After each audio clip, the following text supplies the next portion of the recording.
The news broke like a thunderclap across global markets. A massive oil tanker sailed into view. It arrived not through a formal diplomatic cable, but through the cold, hard data. Shipping manifests, trading terminals. China, the world's largest importer of crude oil, has effectively halted all new purchases of American oil. The decision, whispered about for weeks in the backrooms of commodity trading houses, is now a stark reality. Tankers that once charted a steady course, Texas Gulf Coast, bustling Chinese ports, are being rerouted, or just sitting idle. The flow of black gold, a torrent that symbolized a vital economic artery between the two superpowers, has been constricted to a mere trickle of previously confirmed orders. This isn't just a market fluctuation, it is a deliberate strategic move with implications that stretch far beyond the oil fields. This sudden stop has sent shockwaves through the American energy sector. For years, the U.S. shale revolution transformed the nation from a major importer to a dominant exporter. A significant portion of that newfound export power was directed eastward, to feed China's insatiable energy appetite. This relationship, while often fraught with political tension, was built on mutual economic need. American producers had a reliable, high-volume customer. China had a steady supply to power its vast industrial machine. Now that foundation has crumbled. To understand the magnitude of this event, one must first appreciate China's role in the global energy landscape. It is not just a large market, it is the market.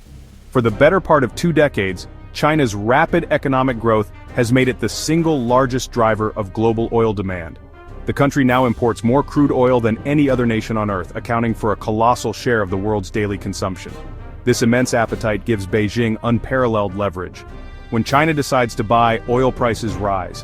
When it decides to stop buying from a specific source, as it has now with the United States, it creates a seismic disruption that can reorder the entire global energy map. Its status as the world's top buyer gives it the power to crown kings and to create pariahs in the oil market. This decision is more than just a commercial transaction, it is a powerful statement of strategic independence. By turning off the tap for American oil, Beijing is demonstrating that it has successfully diversified its energy sources. For years, analysts have watched as China forged deep energy partnerships with Russia, Saudi Arabia, Iran, nations in Africa, and nations in South America. It has invested billions in pipelines, in ports, and in long-term supply contracts across the globe. This was a deliberate, long-term strategy to avoid reliance on any single supplier, particularly a geopolitical rival like the United States. Today's move is the culmination of that strategy, a declaration that China is no longer beholden to American energy and can afford to walk away from the table.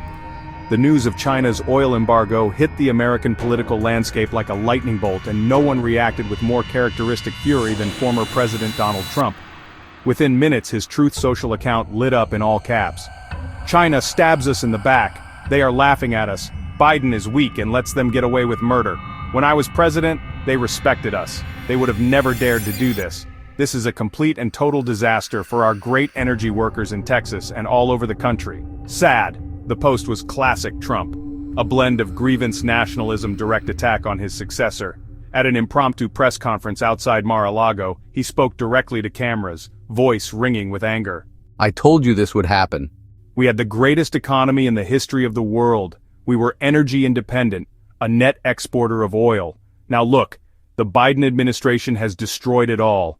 They went begging to our enemies. What do we get? A slap in the face. China is playing chess. We have a leader who can't even play checkers. It's a disgrace, a total disgrace."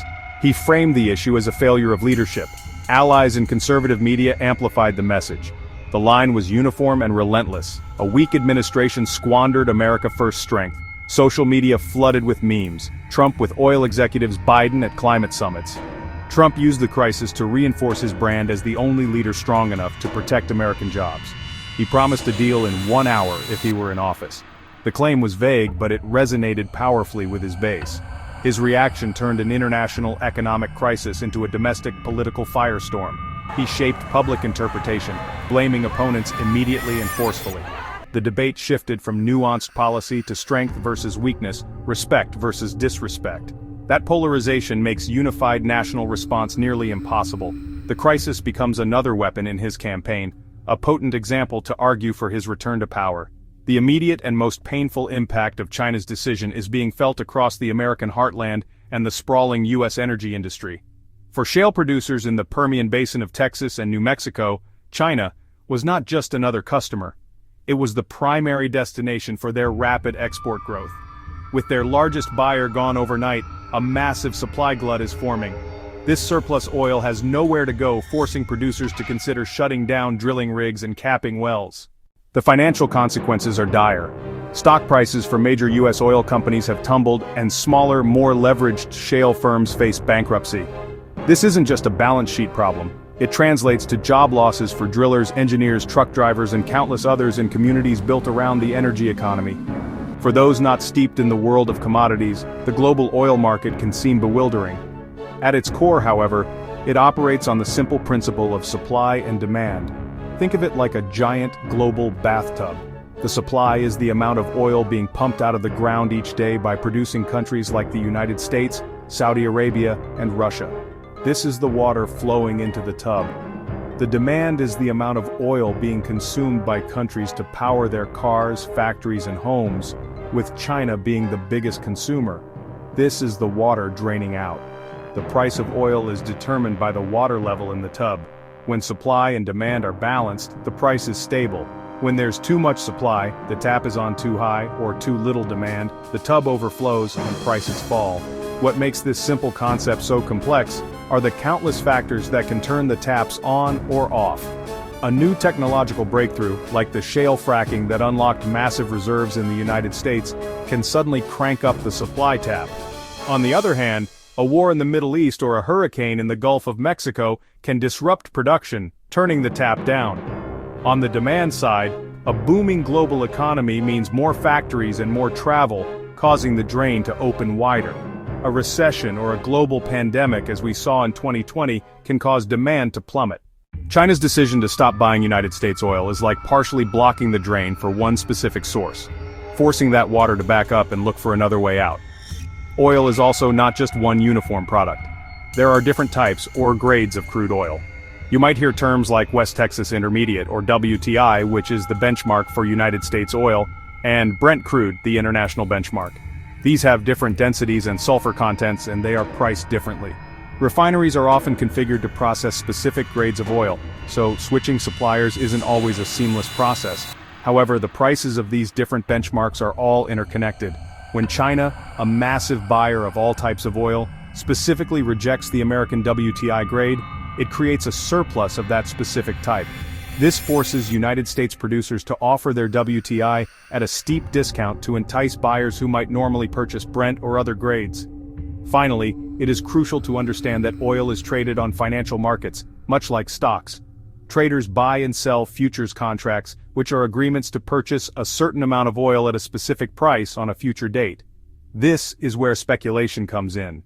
Traders are constantly betting on whether the price will go up or down based on news, weather forecasts, and geopolitical events.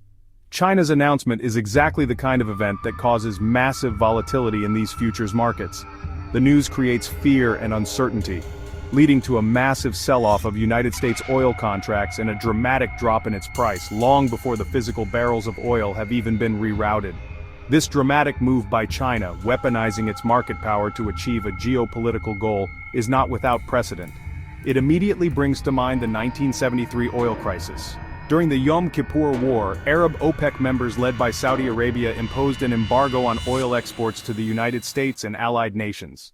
The effect was immediate and devastating. Gas prices quadrupled, long lines formed at gas stations. The United States economy plunged into a deep recession. That event was a brutal wake-up call, revealing America's vulnerability to foreign energy suppliers and reshaping U.S. foreign policy for decades. While circumstances differ, the parallels are striking. In 1973, the U.S. was the world's largest consumer, vulnerable to a supply shock by producers. Today, in 2025, roles are partially reversed. The U.S. is a major producer, but vulnerable to a demand shock orchestrated by China, the world's largest consumer. In both cases, a foreign power used control of the oil market as a political weapon against the U.S. The 1973 crisis forced the U.S. to focus on energy conservation, create a strategic petroleum reserve, and deepen political engagements in the Middle East. The current crisis will force a radical rethinking of America's energy export strategy and its economic relationship with China. We can also see echoes of the Cold War. economic competition between the US and the Soviet Union was central to that conflict. Both superpowers used trade aid and control over strategic resources. For example, the US used grain exports as diplomatic leverage. The Soviet Union leveraged vast natural gas reserves to influence Europe. China's decision to cut US oil purchases fits this pattern of great power competition. It's an economic maneuver with strategic aims, signaling a more confrontational US-China phase. But there's a crucial difference. The 20th century US was unrivaled in scale and influence. Today, the global economy is multipolar. China is deeply integrated into global supply chains and is America's largest trading partner. That makes the situation more complex and dangerous. 1973 was an external shock from a cartel of smaller nations. 2025's cutoff is from a peer competitor, an economic giant that can inflict pain and also suffer from instability. This isn't a simple embargo. It's a calculated step in decoupling between the two largest economies, a historical moment with no clear playbook. The world has not stood by silently. Leaders, energy ministers with a mixture of public caution and private maneuvering. In Riyadh, Saudi Arabian Energy Minister Prince Abdulaziz bin Salman issued a carefully worded statement emphasizing OPEC's commitment to market stability. While avoiding taking sides, the subtext was clear. Saudi Arabia, along with its OPEC Plus partners like Russia, stands ready to increase production to fill any supply gap in China. This is a golden opportunity for them to reclaim market share lost to the United States shale boom, and they are positioning themselves to capitalize on it. Strengthening their ties with Beijing in the process, we now stand at a critical juncture.